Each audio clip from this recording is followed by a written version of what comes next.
Hey everybody, Brian with Dog Focus Training, and today we're going to talk about something that's very controversial and has a tendency to get people's hackles all up in a bundle. We're going to talk about service animals and emotional support animals, and to a certain degree, therapy animals, and what's the difference, what you can do with some and what you can't do with another, and why are so many people lying about what their dog really is and making it hard on those people who really actually have service animals.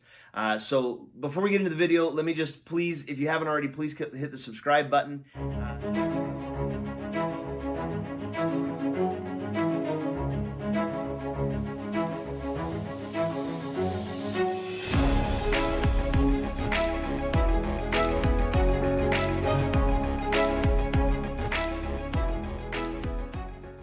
All right, so I already know that this is a very unpopular topic for some people because on both sides of the aisles, you have those that have legitimate service animals and they feel like other people are taking advantage of provisions in certain places, whether that be employment or travel.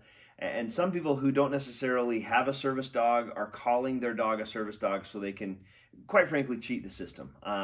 Get free airline tickets for their dog, take them into grocery stores, take them into restaurants, get them into work. And so let's define what a service dog is, because typically the service dog is the dog that the ADA has made provisions for to guarantee that individuals who need these dogs can get them into other places. And so I'm just going to read this right from the ADA's website. The ADA, by the way, is the Americans with Disabilities Act, and that's kind of the provision through which all of these services are protected. So a service animal, according to Title 2 and 3 of the ADA, a service animal is any dog that is individually trained to work or perform tasks for an individual with a disability. Service animals can benefit individuals with a wide range of disabilities, including physical, sensory, psychiatric, intellectual, or other mental disability. Now, the key here is that the dog has been specifically trained to do a specific task. Therefore, if your dog has never been trained to do something specific for you, it's still that dog is extremely important in your functioning, and nobody's taking that away from you. But you have what is considered an emotional support animal, and that animal is not limited to dogs. They've got it. I've seen horses, I've seen pet lizards or snakes. So those kinds of animals, emotional support animals, those are animals that help keep you calm when in a stressful situation. But that's different than performing a specific service. Let me give you a couple of examples of specific services that service animals are trained to do. Obviously, the ones that come to mind immediately are seeing eye dogs, or dogs that perform certain tasks for those who are deaf. Some of my more favorite ones, as I've been researching this, are dogs who are trained to help veterans or others dealing with PTSD. One of the specific tasks that they're trained to do, it's very common in people who are dealing with PTSD to have recurring nightmares.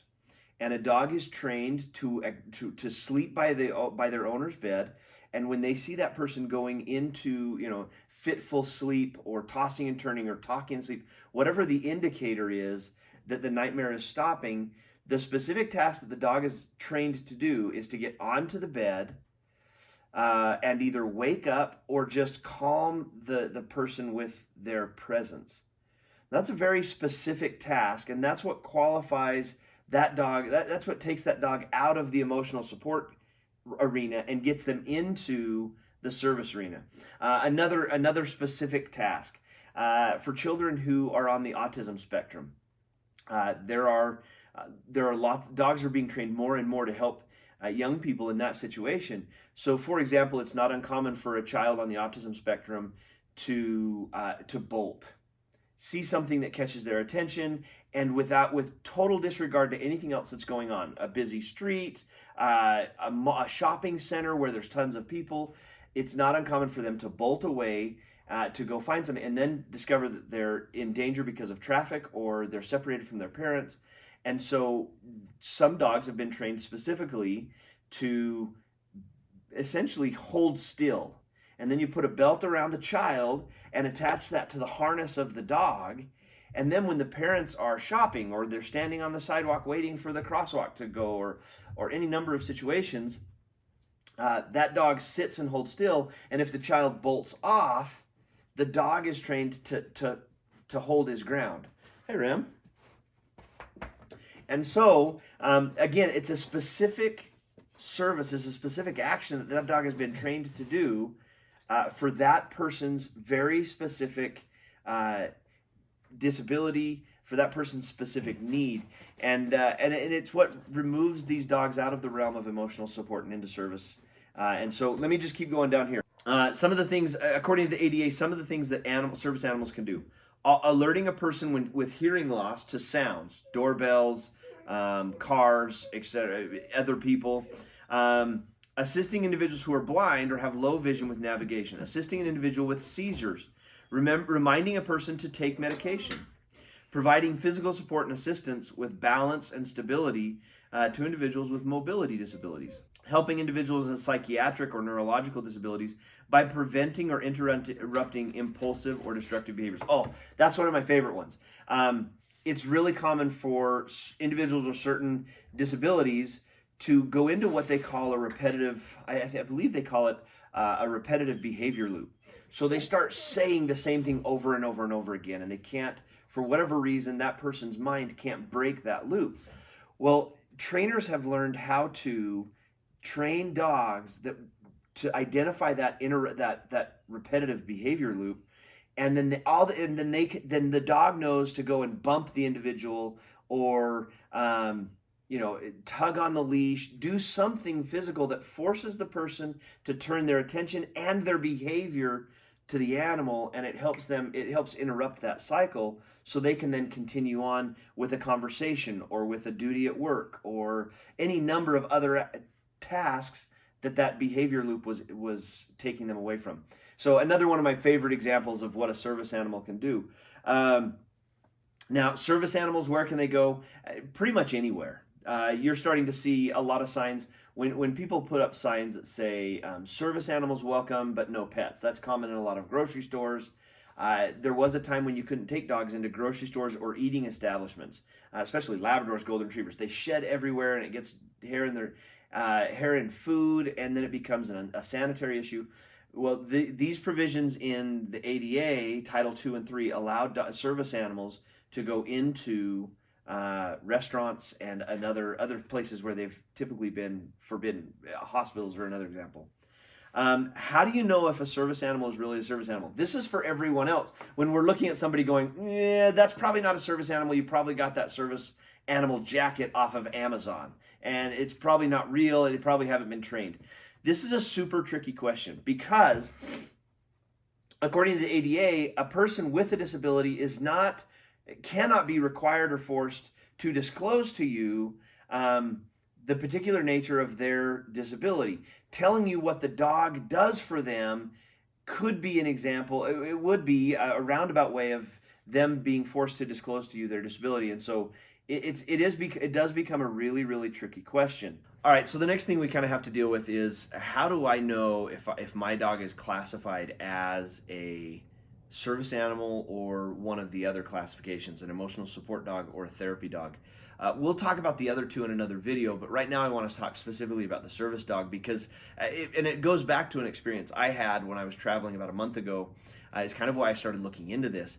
And in sharing this experience with you, it's not something I'm proud of. It kind of shows you my, I guess, in a morality context, it shows you my evil nature. The fact that I have a tendency to be overly cynical and judgmental, and it's something I'm working on. And maybe I'm the only one out there that does that. Maybe none of you have this problem, but I'm sitting in the airport in Denver, Colorado, and I'm watching people walk by me that on the outside have no disability whatsoever. And it doesn't seem like their dog is performing any service or any, really, from what I could see, the dog wasn't doing anything but exactly what my dogs do for me. And I've heard a ton of stories from friends who work in the airline industry about people who are very obviously lying about their dog being a service animal. so that they can save the $150 pet transfer fee, so that they can get their dog onto the plane free and keep it with them. Maybe they're worried about the dog's health or safety, and so they don't trust the airline industry and their shipping methods for whatever reason. But it's just very apparent to everyone involved that the person is lying about it, and that's a shame. I wish we lived in a culture, in a society where that was not necessary and where we could just believe everyone. I'm working on my cynical nature. I wish people who were lying about their service animals would work on their lying, so then I wouldn't have to be cynical about them. But anyway, that's aside the point. If you're worried about yourself, I guess my takeaway is that I need to quit worrying about other people. I would be better off assuming that everyone who has a dog with them on an airline really needs that dog, and then sit in awe of what dogs do for improving people's lives. In fact, if you haven't read my article already, check out, I've got an article on over 20 things that Labradors and other dogs do to improve a human being's experience. So I'll leave a link down below. But if you're one of those people that you're honestly trying to figure out which classification your dog belongs in, let me give you 2 questions that are suggested by the ADA, and will help you make the decision as to whether your dog is an emotional support dog, a service dog, or a therapy dog. And by no means in anything that I'm saying do I mean to take away from the value of an emotional support dog. Just to point out the fact that emotional support dogs do not get the same benefits that service animals do. And so some people who have an emotional support dog claim that it's a service dog so that they can get those perks. Okay, enough of my cynicism. Let's talk about the 2 questions. The first question is this. Is the service that the dog is performing, is he performing this service, or do I need him to perform that service because of a disability? Stress is not characterized as a disability. Some anxiety is not considered debilitating or a disability. Then the follow-up question is, has your dog been specifically trained to, well, hold on, I just want to get it right. I don't want to make, what work or task has the animal been trained to perform? So what's the specific service that this dog was trained to do? So in the example of the boy with autism, they train a Labrador to sit still when the parents are sitting still or holding still. That way, if the boy bolts off, he's going to be safe and kept from harm.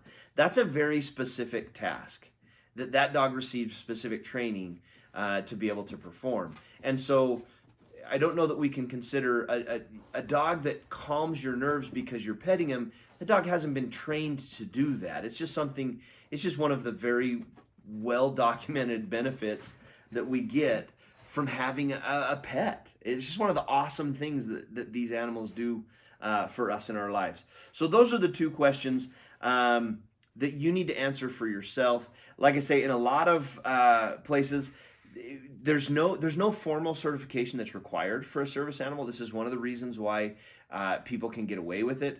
Maybe one of the answers moving forward is some kind of an official certification, whether that be from the trainer or from a doctor who is going to certify it. Therefore, you could show a certification that your dog was trained as a service animal without disclosing particularly what the disability is or what the service is that the dog does for you. That would alleviate some of this problem, but there is no particular certification that's necessary. In another video upcoming, I've got planned, I want to do the 5 most common myths about service animals. You'd be amazed at some of the things that people assume that are just totally wrong, that aren't required or that you don't have to have. For example, did you know that service animals don't have to have vests? We think they do, but it makes sense. Why would we have to have vests if that was a requirement? I'd probably be better if we didn't sell them on Amazon. But anyway, so there's my is your dog a service animal or not breakdown. All right, so one last thing we wanted to talk about. Hey, Ram. Last thing I want to talk about is just your service animal and where they can and can't go. Most restaurants now are allowing that to be taken, or allowing you to take your service animals in.